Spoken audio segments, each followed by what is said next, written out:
1st October 2020, Nigeria will clock 60th. And the question is, how well have we fared? With all the economy and security challenges, Nigerians are really, really worried. Today on Peace Topic Mercy, I'm so honored and glad to host one passionate, driven Nigerian, the one-time presidential candidate of the Republic of Nigeria. He is the publisher, Sahara Reporters, and convener, Revolution Now campaign, Mr. Omoyele Sowore. Good to have you on Peace Topic Mercy, and I hope I called the name very well this time. Well, doesn't matter. Thank you so much for bringing me on your show. Thank you so much. Okay, guys, here he is on Peace Topic Mercy. Do leave a comment on the comment section. Let us know the questions you have for him. You've seen him. He has contested as the presidential candidate. He's all over, trying to make revolution happen in Nigeria. So what kind of questions do you have for him? Let's hear from you at the comment box. Thank you so much, Mr. Sowore Omoyele. Yeah? Omoyele. I have this tongue. Yes, that's fine. Twist. Though tribes' tongues may differ, yeah, we are one. In brotherhood we stand. So okay. That's one of the lines now in one of our national anthems. You see, when we were in the university, as a way of opposing the corrupt system in town, okay, we used to sing the old national anthem of Nigeria when they started this new one. Oh, wow. So it starts with Nigeria we hail thee, our own dear native land. Wow. Though tongues and tribes may differ, in brotherhood we stand. Okay. But the moment they started, destroying the brotherhood, they replaced the anthem too. So yes. So as I was saying that when we were student leaders in the 90s, out of our own rebellious nature against the status quo, we used to sing the national anthem, and it started with Nigeria we hail thee, our own dear native land. Though tribes and tongue may differ, in brotherhood we stand. And it goes on like that. But I think the moment they started destroying the Nigerian brotherhood, they replaced the anthem to this Arise, O Compatriots, which is more like a subservient national anthem. That one was a very, very freedom-loving-like kind of anthem. And at this time, I think we need to reawaken that. No, we must reawaken the giants in every generation, actually, not the younger generation alone, because every generation is deserving of freedom. Yeah, very true. Yes. Thank you so much. So Nigeria will be 60 in a month's time. What is your take on the state of the nation so far? The way I look at Nigeria at 60 is like a child that was stillborn, biologically speaking, that had such, lovely promises of a great future, but right from birth, the enemies of that child surrounded the child. The father, the mother, the relatives, all of them kind of pounced on the child, and then did not allow the child to even walk or crawl. So Nigeria refused or was not allowed to grow since 1960. So it's a nation that is in 60 years of social, political, and economic paralysis. That's the way I describe Nigeria. Out of the 60 years, I have spent about 50. And I can tell you categorically that I've never seen anything great about Nigeria. So when people say sometimes accidentally on Facebook that let's make Nigeria great again, I wonder, when was it great before? How did you make something that was never great to become great again? And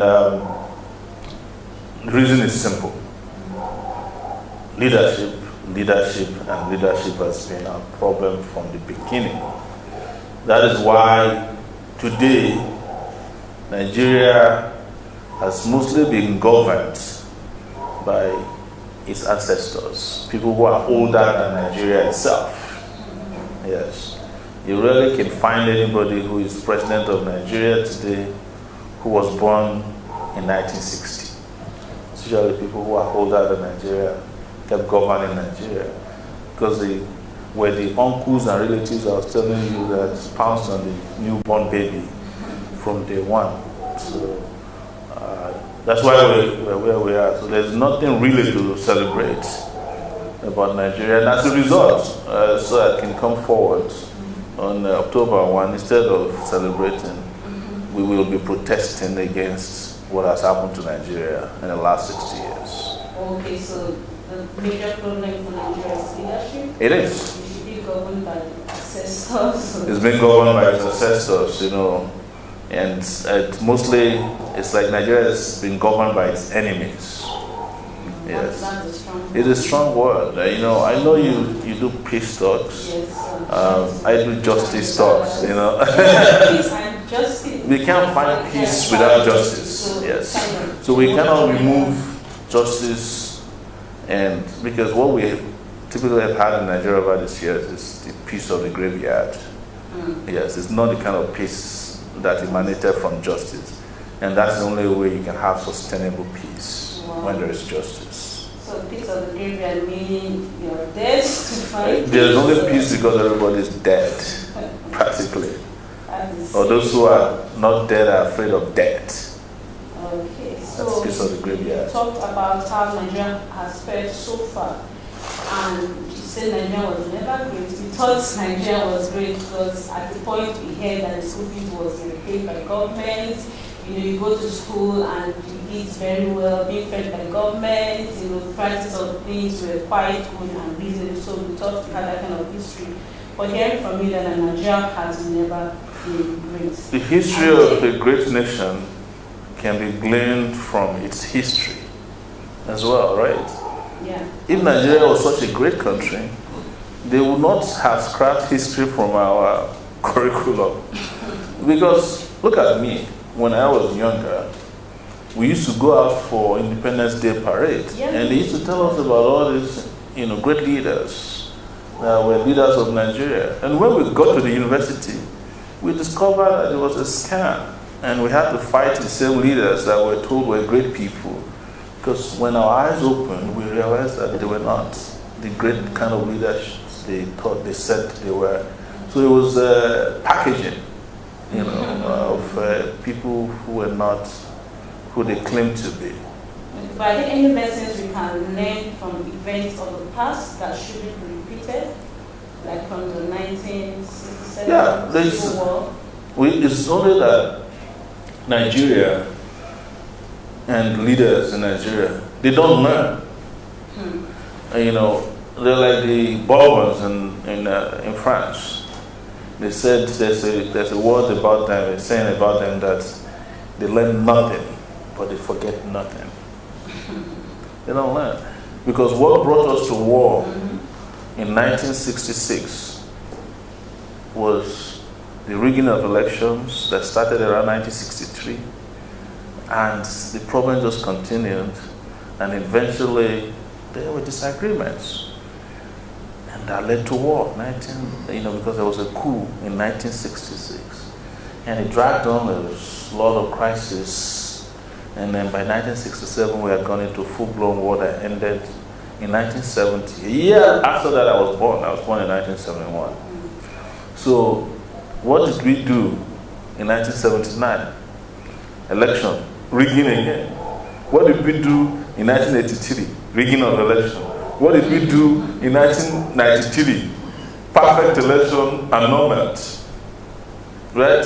What did we do in 2003? Rigging again. What did we do in 2007? Third term. What did we do in 2000 following that? Brought completely someone who was on his way out, was imposed on this country, practically a dead person, Maria. They imposed him on the system, rigged him into office.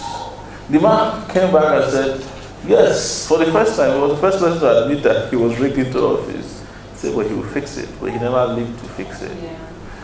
So they keep making the same mistakes over and over again. Same thing with corruption, right? They started stealing shillings. Then at the point they increased it to collection of kickback on at 10%. Now it is wholesome robbery of the resources of the country.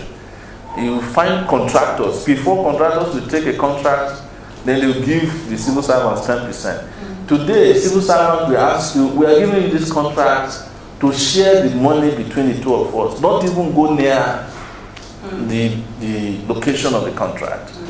That's where we are. They are no longer even interested in taking kickbacks. They are taking the whole of the entire treasury, year in, year out. And this is happening and unfolding before our very eyes. Okay, so they're talking about lack of free and fair elections. Yes. And corruption in the system, as things that we should move back and reform and correct in order to build, a more peaceful and develop our country better. Thank you so much, sir. I look at you and see all you do for Nigeria, and I'm wondering, what drives you? How come you became so passionate? I know it's your country, but not everybody is as passionate about their country as you are. So can you tell us what drives you? We're driven by different circumstances in life. The experience I've had growing up, dirt poor, experience I've had, having contact with police when I was 10 years old and they invaded and destroyed my village. The experience I had going to the university, joining student union and being expelled for no reason twice and spent 6 years in the university instead of 4. The experience I had being tortured, being beaten by police. The experience I have of discrimination. This is not white man discriminating against me now, but blacks, black on black discrimination. Tribalism, nepotism. The experience I had even leaving this country out of dissatisfaction and becoming a second-class citizen in another country, the United States of America in this case, where even with all those discrimination over there, I felt better. I felt more, you felt like a better human being. The system there is probably more humane towards me than that of my homeland. So these are things that kept driving me passionately. But you can also say that those things could also make you just don't want to do anything for your country. But I think it's also a function of internal resolve and will and personal conviction that has driven me so far towards making sure that whatever I can while I'm still here, I try to make my homeland a better country. And by extension, the continent of Africa and the world. Yes. Great resolve, I must say. Yes. We can all see your passion. I'm going to ask you about revolution now, but before then, there's the talk or people say you were pro APC and they used somehow your newspaper outfits to carry on their agenda for the election. And I know it might not be entirely correct.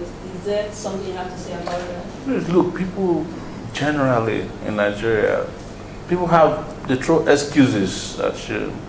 In fact, our countrymen and women have a knack for throwing problems at every solution. So it's just one of our national behavior for people to make up stories and claim that you've done something you've never done. And the reason is simple. They find it difficult, and this is reasonably so, they find it difficult to see that there can be one person or a few persons who can do something altruistically, who can do something without hoping to benefit from it. And when that person comes up, they start questioning, how is it like that? Why is it like that? Why is he not rich? She could have become powerful, he's rich, she could have become a minister. And when they can't explain all of this away in any rational format, then they start to pounce on different conspiracy theories. Oh, APC used him. But the question you should ask yourself is that I've been doing this for 30 years. I fought, as you probably have seen, on the side of Abiola. I was never a member of SDP. In fact, we did not support him as a candidate for the election. But to get it closer to those who might find history of 1993 to be a little bit too complex and too far away, what about Goodluck Jonathan? When he was being held to ransom in this Abuja by the wife of Yar'Adua, Toure, they had a cabal, took Yar'Adua to Saudi Arabia and held the country to ransom. Even Jonathan did not know where Yar'Adua was or his condition. All the senators, judges in this country, most activists, militants, all of them kept quiet. They didn't fight for Jonathan. It was Sahara reporters who was revealing every day. I was writing so many of those stories personally, using my resources to find out what is Yar'Adua's condition, to the point that we were able to prove to the country that the man was not in any physical condition to return to power. I should also not fail to mention even our media.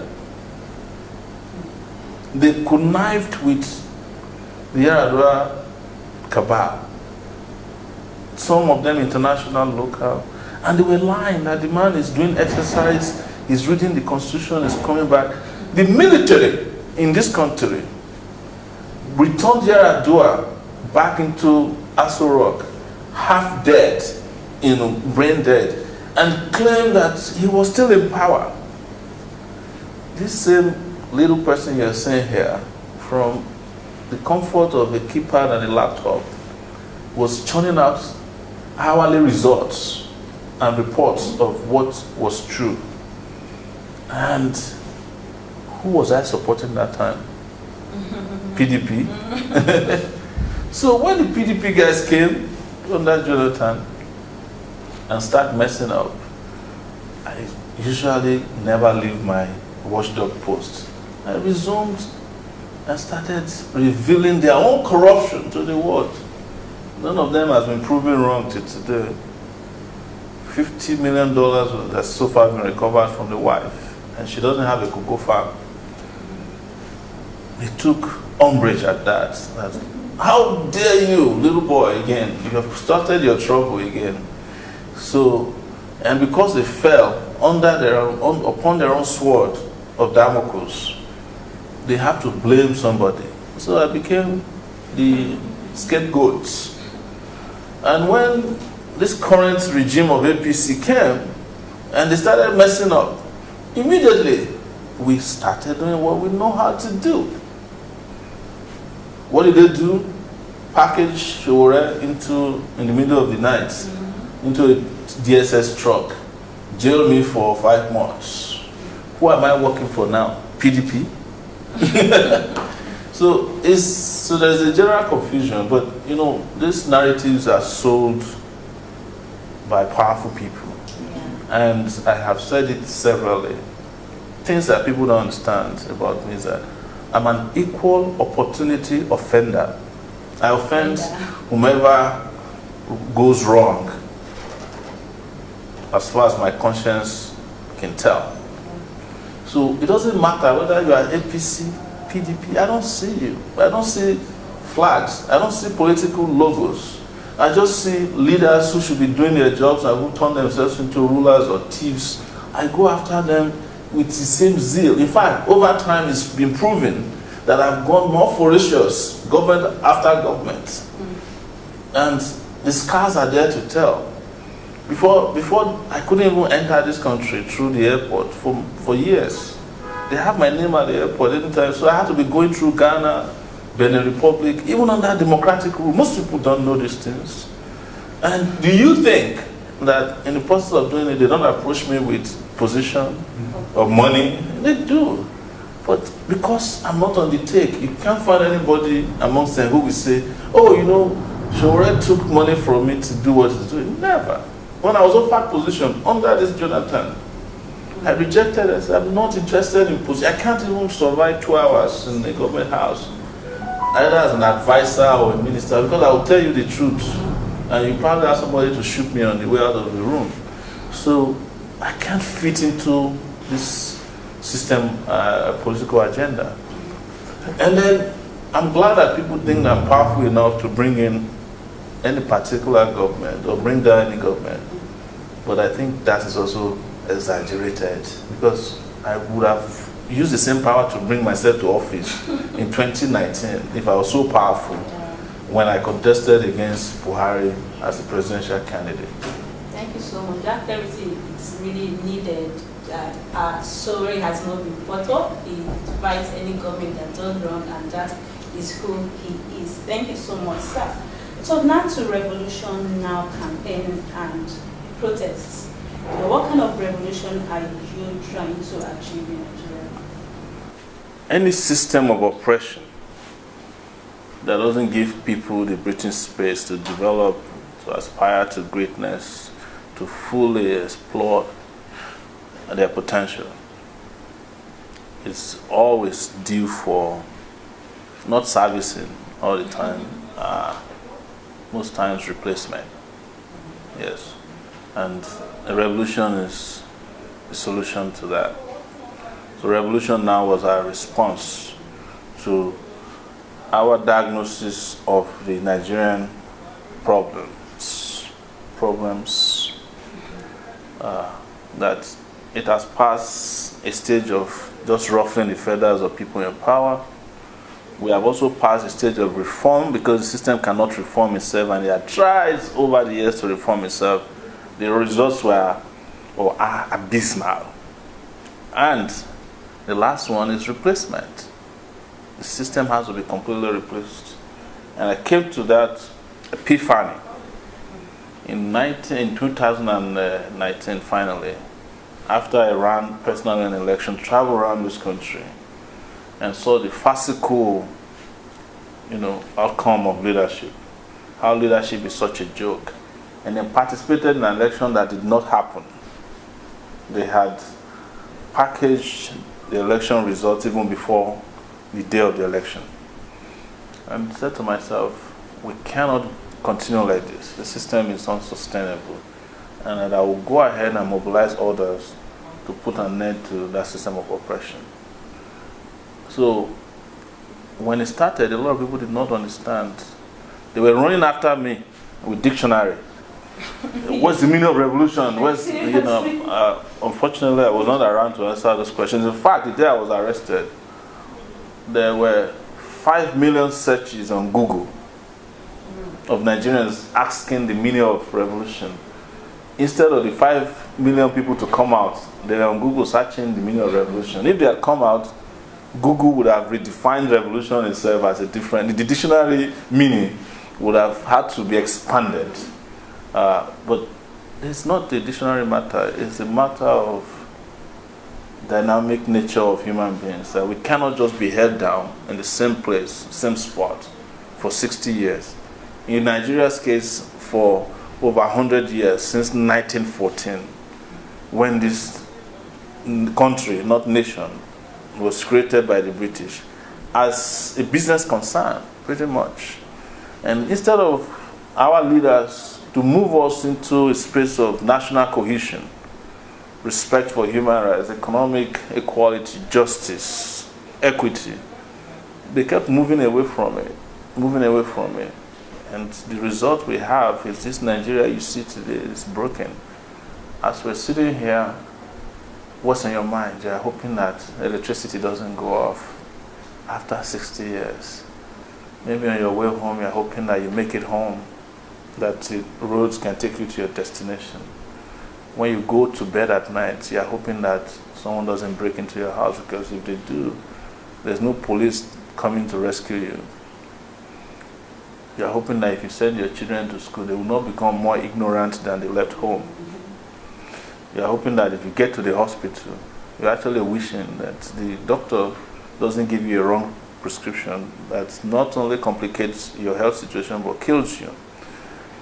You're hoping that if you graduate from the university, you will get a job, which is an impossibility today.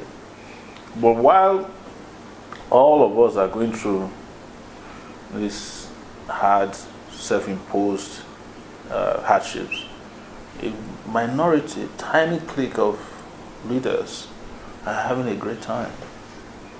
They are buying jets. Each time there's a new jet in town, a Nigerian politician lays his hand on one. They send their children to schools abroad that could build universities at home for one person. Schools abroad, the school fees of one of their child or kids in some of these schools can build a whole university in a year. When they are sick, even when they have cold and headache, they don't stay around in our hospitals because they don't exist. They just get themselves into an air ambulance that charges about $30,000 per hour. Fly to London, multiply that by 6 or 7 hours. That could build a hospital in Nigeria. So you are saddled with some of the most egregious criminals in position of authority. And what you do with that is a revolution. Because you can't appeal to them anymore to change their ways. They are caked in their ways. The system has been so compromised, so polluted, that it cannot reform any one of them because they have already sabotaged the system. So we have reached a point where it's not even about individuals anymore. We have reached a point where the engine of the vehicle must be changed because they've stolen the tires a long time ago. Okay, Mr. Sowore. So how can we ensure, because of course definitely I've experienced that already, resistance, and for you revolution is change of leadership, and definitely you are going to encounter or you're encountering resistance. How are you going to deal with that and ensure that there's some form of peaceful revolution in Nigeria? So we are not encountering resistance. We're encountering oppression and suppression. What is lacking, what hasn't reached a crescendo, is resistance. Mass resistance, mass revolt. Because the system of oppression we are fighting against is a system put in place, managed, and serviced by a minority. Greedy, wicked, and corrupt minority. They're not even up to 1% of our population. So our people just have to wake up. And the earlier they wake up and the more people get involved in the resistance, the less bloody it becomes. I am not advocating for a bloody revolution. I honestly don't have that trait or attitude. My 30 years as an activist in this country, I've never even learned how to shoot a gun before. But I've had guns pointed at me maybe 1,000 times for engaging in peaceful protests and conduct. So most times you should just look at your society and understand it very well. That regardless of how peaceful you are, a broken system will end up killing more people than would have died in a peaceful protest. Yes.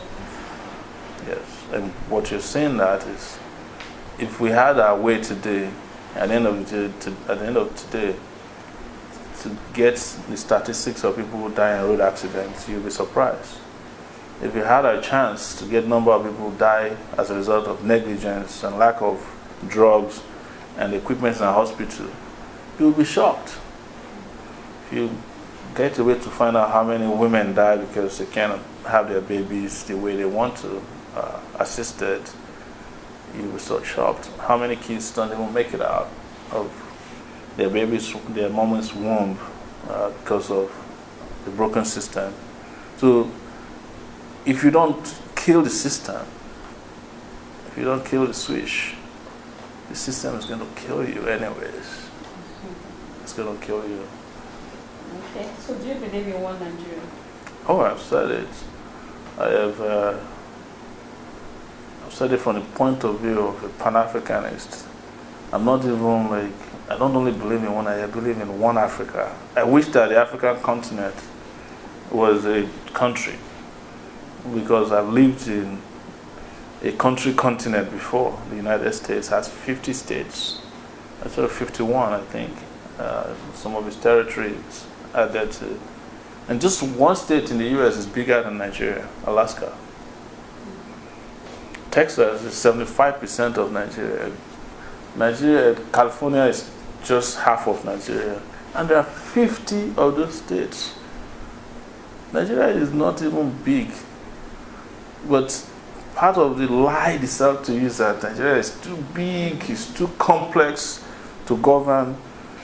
But you must not discountenance people who are asking for a breakup, because they are just looking at it and saying, look, maybe if we break up, at least me and my people, we can be enjoying our resources in our own corner of our broken up Nigeria. But it's an argument of people who just are too overly simplistic about Nigeria's problem. Because the argument is that somehow some part of the country feel that the way Nigeria is today is caused by one section of Nigeria. It's not true. They say there is an elite in the middle of all this. They have no tribe. The only tribe they belong to is greed. That's it. And they're all very ensconced and embedded in the system. So when you break Nigeria up, these different parts will just ask the leeches in their area, in the center, to go back to where they are. So how do you change the greedy ones amongst you in Yoruba land? How do you change the murderers in Yoruba land? Are they going to change overnight because Nigeria is broken up? So they're going to start driving the big cars. They're going to stop rigging elections, when they are the ones who provide expert advice to rig election for your very well hated Hausa Fulani oligarchy. You have forgotten that there's a Yoruba oligarchy too. There's an Igbo oligarchy. There is an Ibibio oligarchy. There is a TV oligarchy. There is an Ijaw oligarchy. The country Nigeria today is all of those oligarchs at the center, working together seamlessly. They speak the same language. They don't quarrel except when there's not enough to eat. It's then that they remember, oh, they are taking food from us, so, it's because we are a job. But ask yourself, the guys who stole 81 billion naira from NDDC, are they Hausa Fulanis? They are Yorubas. I'm sorry, they are Southside people. One of them is Ibibio. I don't know where they come from, but I know they are from the Niger Delta region. And just yesterday, one of them said, if they release the list of the contractors who have destroyed NDDC, that Nigeria will collapse. What are they trying to tell you is that in every corner of Nigeria, there's an NDDC contractor who has refused to implement a contract given to him, which I talked about earlier. So, those who are asking for or agitating for a breakup, they have reasons for doing it. Some of them feel like this burden is just too heavy. It's just like you wake up and you are a member of a large family. Your father probably has so many kids. And you have money. But instead of you to see which one you can train up, send to school, you carry your money and you run away. You go and create your own world. And one day people start calling you and said, your brother just engaged in armed robbery. You say, which of my brothers? Your last name start appearing and people start asking you, isn't that person your brother? I said, yes. Whereas if you had stayed back and helped to clean up the house, maybe help your parents, they would have become better people. Because what is driving the agitation mostly is that, we have resources. Let's go and manage our resources. But people don't even understand the dynamics of resources. Oil that is driving the cry for agitation in Niger Delta, in another 10 years, you will be drinking the oil because nobody will be buying oil from you anymore. It's already started. So the next resource might actually come from the north, sunshine. Because solar powered electricity might be the next biggest resource in the world. That everybody that even has this space of land to sell to someone who wants to put a solar cell might be selling it more than you are selling an oil well, because that would be high demand because of the dynamism of resource technological developments. So we have to look at the future. But that is not to say, and I'm saying this categorically for people to understand, that we should discountenance people who have an agenda to want to stay in their own part of the world without wanting to be disturbed. It's called self-determination. It's a right guaranteed by even the United Nations human rights documents, that you can decide, even if Nigeria were to be a prosperous country, there are people who might say they don't want to be part of Nigeria anymore. And we do a referendum and they can go. If they feel like they need to come back, they will come back. Okay. So nobody should be forced to be part of this marriage called Nigeria. I don't believe that. But I also don't believe that we should break up simply because some people are misbehaving. Okay, like break up is not the solution. It's like It won't solve the problem. I've said it several times and nobody has disputed it. We have Biafra, I use that as an example frequently. And suddenly Biafra has oil, has electricity, jobs, some of the best schools. Even people from Ethiopia, Eritrea, will be moving to Biafra to come and stay. All of us will move to Biafra. So how do you deal with influx of immigrants? Are you going to build a wall around Biafra? If you build a wall, somebody will say, put me as a catapult. I will land on the other side, or you go and burrow under, or you come from the sea. So those kind of arguments have to be considered on a long-term basis. It's not going to, what I'm saying is that a breakup is not as simple as even a revolution. Because every section that's breaking up now will still have to have their own revolution to have a breathing space. Okay, so well said. Well said. So it's more like Nigerians should stay united and let's find solutions to our problems. Looking at Nigeria at the moment, we have a lot of insecurity issues. For me, insecurity issues in Nigeria is paramount to any other problem. And how do you think these issues can be addressed? Talking to our leaders, to all Nigerians, who has a role to play to ensure that we are safe in this country? Listen, when people talk about security, they focus on the only one they know, which is physical security. And then it empowers government to enact policies that's about national security. People forget that security has a lot of components. And without first of all solving the other insecurities, you can't solve the problem of national security. What is the first security you need in this society to even have peace, development and progress? Economic security, job security.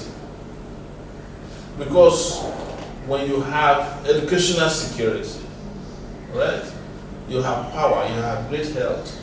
A lot of people that are involved in the crime that is now known as insecurity that is bothering us will not go out and engage in crime.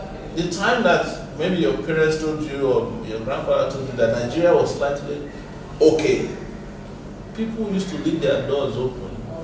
Their car, they would stop the car and leave the car keys there. Nobody will touch it. Because why? Everybody was kind of fairly okay economically. The society was economically just and fairly egalitarian. Resources were not looted the way they are looted today. The moment you take all of that away, you are tackling a problem that requires a pen, sometimes with guns. A problem that requires books, you are tackling it with gun. How many people do you want to kill? There's not enough guns in the world to solve physical security problem, national security problem. Even China, with the biggest military in the world, had to find a way of resolving its security problems by ensuring that they invest in their people. So, because they've come to a point that with what are you going to do if all your citizens are hungry and looking for ways of making it? You drop a nuclear weapon on them, will it not affect you too? So what did China start doing? China started industrializing. They started providing jobs, housing for their people. And to some extent now people are talking about apartments in different parts of China that are not even occupied. They're built into the future. They built train lines, that are some of the fastest moving. Also, they are exporting their own technology. The same thing is happening with India. Because now, population has become a blessing as opposed to a curse in the past. So, what am I trying to say here is for people to understand holistically that there is a holistic definition of security. And until you tackle every part of it, you are wasting your time by focusing on this is just like, you are focusing on, the symptoms. You are not treating the main disease that is afflicting the nation. And know that it came from them. If you look at the flashpoints in the country, security-wise, what are our biggest security challenges? Terrorism, right? Mm-hmm. Who are the biggest terrorists in this country today? They are the children you abandoned in Kanuri and sent them to Amajiri schools, who were looking at you as you were sending your children to London, and one day they decided to pick up arms against you. Who are the kidnappers? They are mostly the graduates. So many of them, they say they speak fluent English, who graduated several years ago, they don't have a job. In fact, what we usually hear from the experience of people who are kidnapped and released is that they always ask, look, we wouldn't be doing this if we had something else to do. Armed robbery, economic, the rest of it has to do with our security architecture. What am I saying? Police is supposed to be doing internal security. Police is not doing internal security. Police is doing the guard work, carrying bags for wives of politicians. One governor will have 200 policemen, nobody to protect the other people. Army is not doing internal security, but not only is Army doing that, Army has become a business in the country. So even when they had a chance to end terrorism like Boko Haram, the business aspect of it is fueling the continuation of that business. So what else are we looking at? When you buy weapons, people go and buy fake weapons. When you give people contracts to supply weapons, they don't supply everything. So you want to fight Boko Haram and you are counting bullets for soldiers. And then you are wondering why they get outgunned by Boko Haram. The question we should ask ourselves is, how many people are Boko Haram? Maybe maximum 100,000? How is it that 100,000 ragtag army, lightly untrained, can defeat 500,000 soldiers, well trained, on salary, they have bulletproof uniform, they're supposed to have vehicles? How come? Does that even make sense? That's where we are as a country. But again, has it not boiled down to the leadership of even the security agencies that have failed, completely failed? But when you are talking about security agencies, who is the number one person in the security architecture? The commander-in-chief of the armed forces, who has failed beyond comprehension. If I was to be his teacher, I wouldn't know how to mark his exam paper. Okay, Mr. Sowore, you're really like an attack on leadership, and that is where it's hard for you. It is because until we get that leadership thing right, we are just deceiving. I can't sit down in front of you that, if we go back to the conferences we had before, that our problem will be solved, or that if we somehow manage, as we used to be managing for 60 years, that we'll somehow get out of this, or ask you to go and pray. In a nation of everywhere, everybody's a praying mantis. Everybody's praying. You are wondering, the countries that don't even pray, they are doing better than us. What's wrong with us? So Nigerians, you've heard, let's be more practical and address the issue where it is at.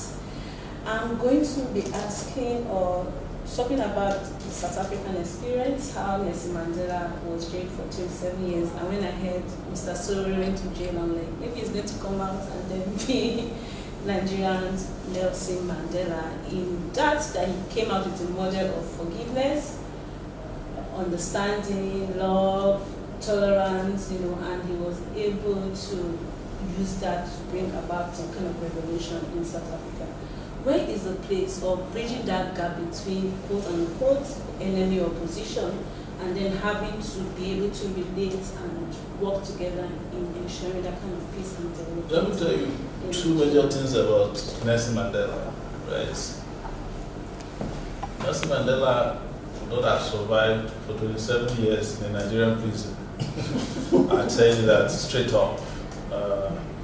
But maybe I'm saying that hypothetically. He probably will survive anyway because there was also a place for destiny in his life. But the second aspect of it, which is what you're asking for, is that by the time Nelson Mandela was released, he would have been released some 10 years earlier, but he refused to be released into an apartheid society.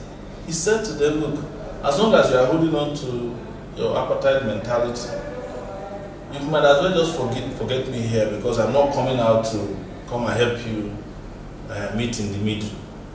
So the apartheid operators have purged themselves of apartheid and humbled themselves enough that even the guy who was president of South Africa before Nelson Mandela came out agreed to be his deputy. They had been humbled, but they didn't humble themselves naturally, they were humbled by resistance. So I didn't come out of detention to come and be working with the same people who put me in detention, who still feel like tomorrow they can go and grab another person, even come and grab me and put me back in detention, when they have not purged themselves of the content that they have for the Nigerian people, or even for the jobs to which reportedly or quote unquote they were elected. So there's no place for compromise. In my heart, there's no place to work with people who don't know what they are doing. No.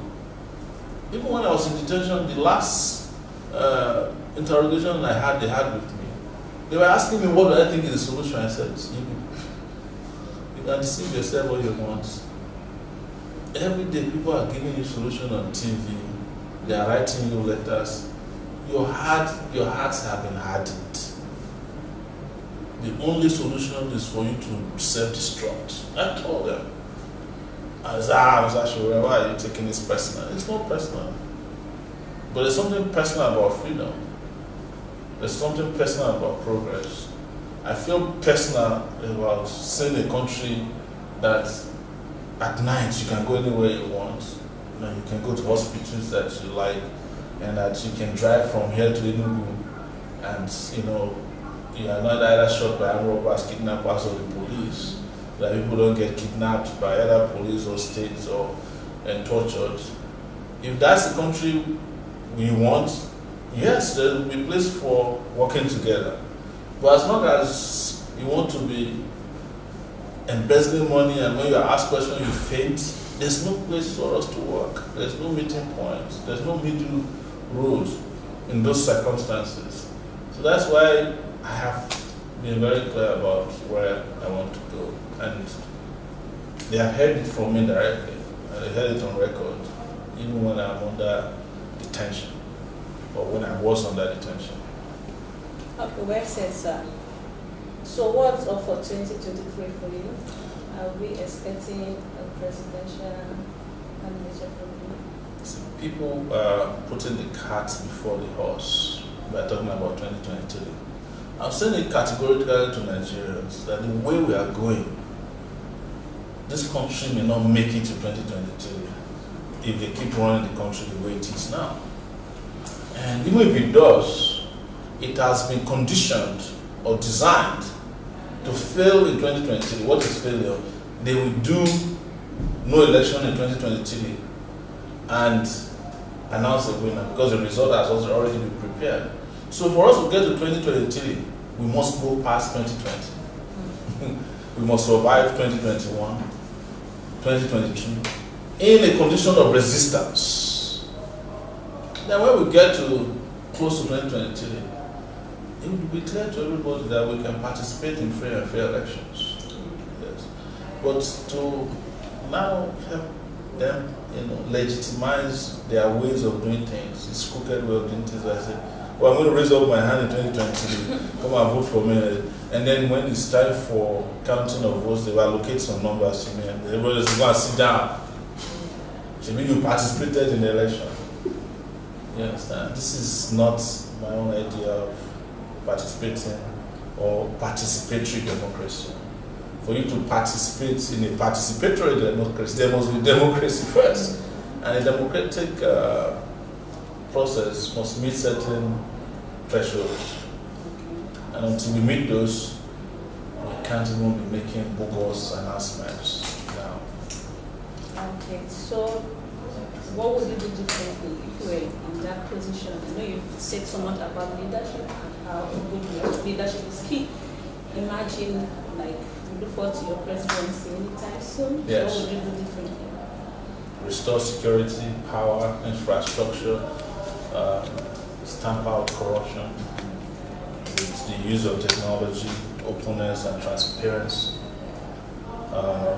bring about an education process that rapidly educate our people so that they can be empowered enough to deal with myriads of problems, restructure this country, not their own type of restructuring, I've said it's this time, it's a restructuring that is only looking backward to 1963 is not exactly how we need to move on, because the world has changed since 1963 so much that we can't fit into the same trousers we used to wear in 1963 in 2020.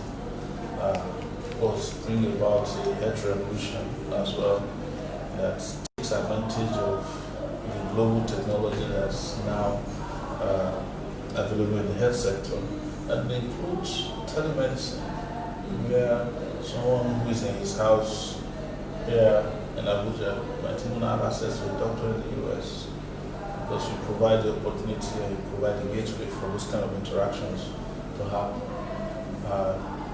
Of course, agriculture, technology, which could become our next gold.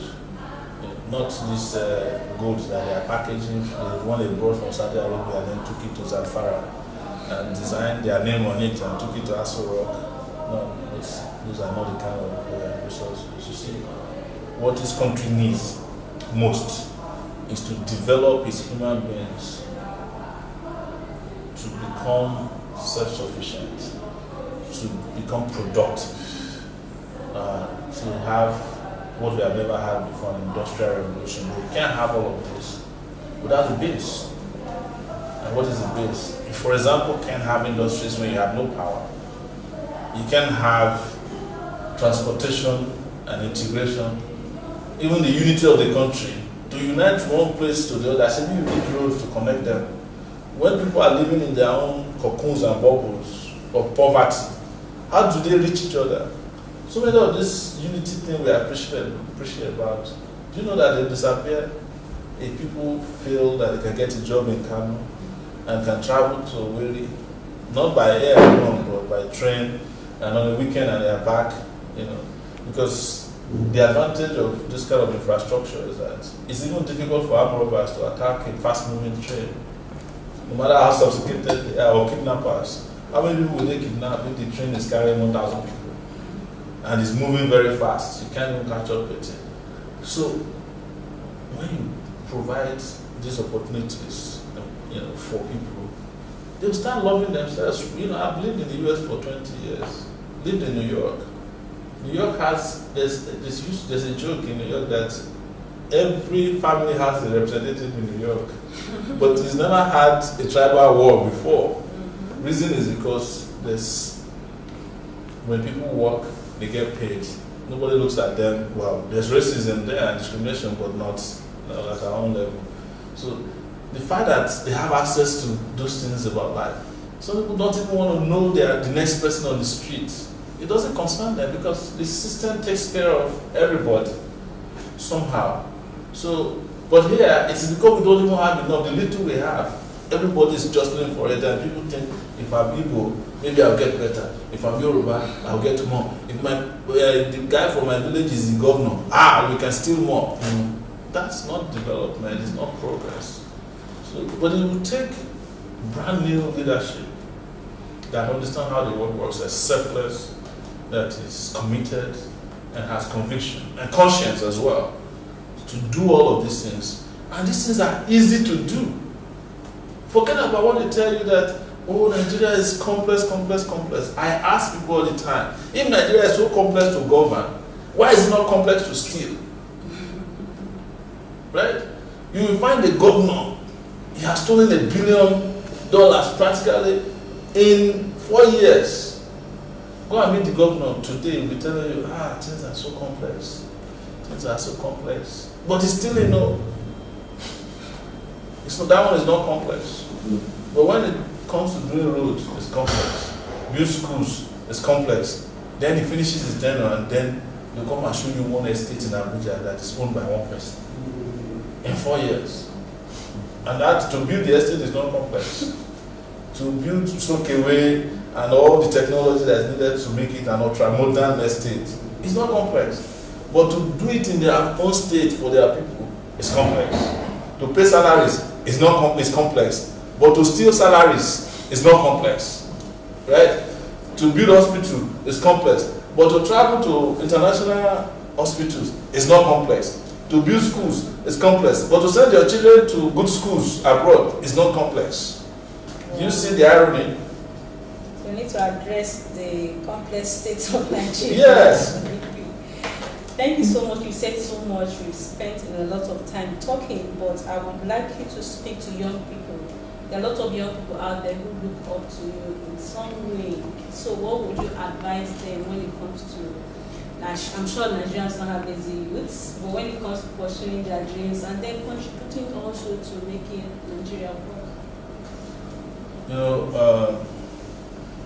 I don't like to behave as if I'm some inspirational speaker, who is trying to tell you that things are going to be all right even when you don't do anything, or that your destiny will find you, or your liberty will find your wealth will find you while you are sleeping. It's not going to happen. My position to young people is that, look, just understand that privilege of being young is not going to last forever. And that is the best position you can be in life. And it's going to be what we define not only your own future, but the future of people around you, your country, and in some cases, the world. So take the bull by the horn. So whatever it is that is confronting you right now, the problem you are faced with, you must have a practical solution to it. Practical solution to it. Okay. Practical solution. For me, young people in Nigeria, what's confronting you is oppression. Yes. You have been oppressed left, right, and center. Everybody takes you for granted. If you rent a house, your landlord takes you for granted because they think you're stupid. If you go to school, your vice chancellor takes you for granted because he thinks you are lazy. Right? If you go to work, your employer takes you for granted because he thinks you are useless. Right? If you go, things that you deserve are not given to you. Even when you go and worship in religious places, people are talking down on you because they think you're an idiot. But look at countries around us. Mali just did there. Belarus is not around us, but they're having an uprising as we speak. Look at what young people did in South Africa to end apartheid. So, at the moment we get out of this cubicle of oppression, every other great things can be added onto you. Because one thing that I must say finally, in wrapping up, if you don't have any more questions. Just final one, so you can address is that every nation that has experienced a revolution never went back to where they used to be before, because a revolutionary outcome is like a guiding angel. It would always empower those who've been oppressed and it will always make people who are, oppress us to be cautious forever.